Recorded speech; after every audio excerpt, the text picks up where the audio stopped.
অবস্থাতে কেউ ইসলাম থেকে আমাদেরকে বিচ্ছিন্ন করতে পারবে? কথা বলেন, পারবে? তাই যখন যে চক্রান্তই করুক না কেন, যখন যে রূপ নিয়েই আসুক না কেন, ইসলাম থেকে আমাদেরকে কখনো বিচ্ছিন্ন করতে পারবে না। আল্লাহ যুগে যুগে হক আর বাতিল পাঠাইছেন। একটা বাতিলের রূপ নিয়ে আসছে, পাশাপাশি একটা হকের রূপ নিয়ে আসছে। কথা বলেন ঠিক না? ইব্রাহিম আলাইহিস সালাতু ওয়াস সালামকে আল্লাহ হকের ঝান্ডাবাহী হিসেবে পাঠাইছেন, পক্ষান্তরে নমরুদ বাতিলের রূপ ধরে আসছে। যখন নমরুদ বাতিলের রূপ ধরছে, তো ইব্রাহিম আলাইহিস সালাতু ওয়াস সালামের হকের ঝান্ডা উড়াইয়া দিয়েছে। যখন ফিরাউন বাতিলের রূপ নিয়ে আসছে, তখন হযরত মূসা আলাইহিস সালাতু ওয়াস সালামের হকের রূপ নিয়ে আসছে। যখন আবু জাহেল, উকবা, সাইবা এরা বাতিলের রূপ নিয়ে এসেছে, তখন আমার নবী, আপনার নবী জনাবে মুহাম্মদুর রাসূলুল্লাহ সাল্লাল্লাহু আলাইহি ওয়াসাল্লামের হকের ঝান্ডা নিয়ে এসেছে। কথা বলেন ঠিক না বেঠিক? তাহলে আমরা বুঝতে পারলাম আল্লাহ যুগে যুগে বাতিল পাঠায় এজন্য, হকপন্থীদেরকে পরীক্ষা করার জন্য। বাতিল পাঠায় কি জন্য? হকপন্থীদের পরীক্ষা করার জন্য। মনে করেন একটা মাঠে আপনি খেলতে নেমেছেন, খেলাধুলা করতে নেমেছেন, এখন যদি দুই পক্ষ না থাকে তাহলে কি খেলাটা জমে? তা বাতিল আর হক এটা দুইটা পক্ষ। ইসলামকে বিসর্জন দিয়ে যারা বাতিলের সাথে যারা, তারা চিরজীবন জাহান্নামী। কিন্তু ইসলামকে ধরে রেখে যারা হকের সাথে থাকবে, তারা চিরস্থায়ী জান্নাতি। আওয়াজ করে বলতে হবে ঠিক না বেঠিক? অতএব যে কথা স্পষ্ট ভাষায় আমরা বুঝাতে চাচ্ছিলাম, সেটা হচ্ছে আমরা হকের ঝান্ডাবাহী।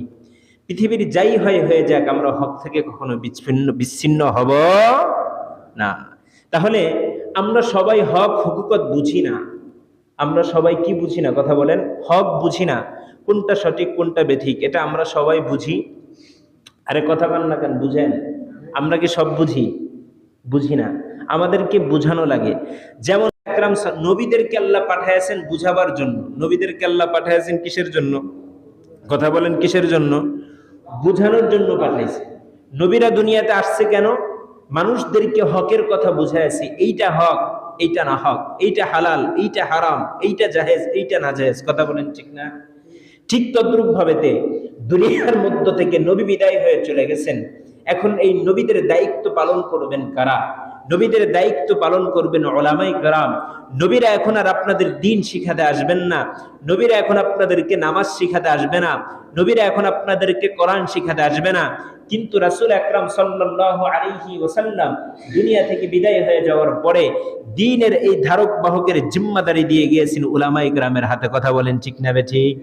কারণ রাসূল নিজের জবান দিয়েই বলেছেন, ইন্নাল উলামা ওয়ারাসাতুল আম্বিয়া, দুনিয়ার মধ্যে আমার ওয়ারিস হলো উলামায়ে কেরাম। বলেন না সুবহান? ওয়ারিস কারা? কথা বলেন, উলামায়ে কেরাম। যেমন বাপ মারা গেলে বাবার সম্পত্তির ওয়ারিস সন্তানরা হয়, তেমনি ভাবেতে নবী চলে যাওয়ার পরে নবীর ওয়ারিস, এই দ্বীনের ওয়ারিস, এই কোরআনের ওয়ারিস হলো উলামায়ে কেরাম। কথা বলেন ঠিক না? এজন্য আল্লাহ রাব্বুল আলামিন বলেন, কুল হাল ইয়াস্তাউইল্লাযীনা ইয়ালামুনা ওয়াল্লাযীনা লা ইয়ালামুন। যারা জানে আর যারা জানে না, তারা কখনো সমান? কথা বলেন, সমান? যারা জানে আর যারা জানে না, তারা কখনো সমান নয়। আপনি জানেন, আমি জানি না, আপনি আর আমি সমান নয়। কারণ হচ্ছে আপনি জানেন না, এটা আপনার ব্যর্থতা বা আপনি দুর্বলতা, জানতে পারেন নাই। কিন্তু যে জানে তার কাছে আপনার যাওয়া জরুরি কি জরুরি না? মনে করেন, এক্সাম্পল দিলে বুঝতে পারবেন, আপনার বাবার সম্পত্তি কোথায় কোন জায়গায় আছে, কোন দাগে আছে, কোন এসেতে আছে, কোন পর্সায় আছে, এগুলো আপনি বুঝেন না। জায়গা জমি সম্পর্কে আপনার অধিক জ্ঞান নাই। এখন আপনি কি করবেন? আপনার বাবার সমস্ত ম্যাপ ট্যাপ, জায়গা জমির দলিল নিয়ে আপনি আরেকজনের বুঝনেওয়ালার কাছে যাবেন, যে কি বলবেন, ভাই দেখো তো আমার বাবার কোন কোন দাগে আমার বাবার জমি আছে, আমার বাবার জমি কতটুক আছে, আমার বাবার নামে কতটুক জমি আছে, একটু বুঝে যাবে।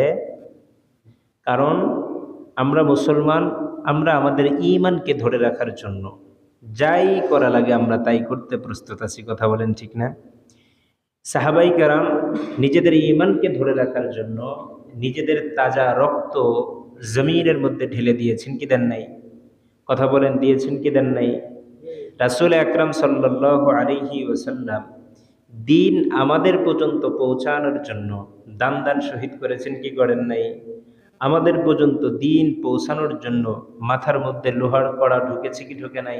অতএব সব বিষয়গুলো দিয়ে যেটা মূল হাকিকত, মূল কথাটা বোঝাতে চাচ্ছিলাম, সেটা হলো পৃথিবীর যাই হয়ে যাক, আমাদের থেকে কোনো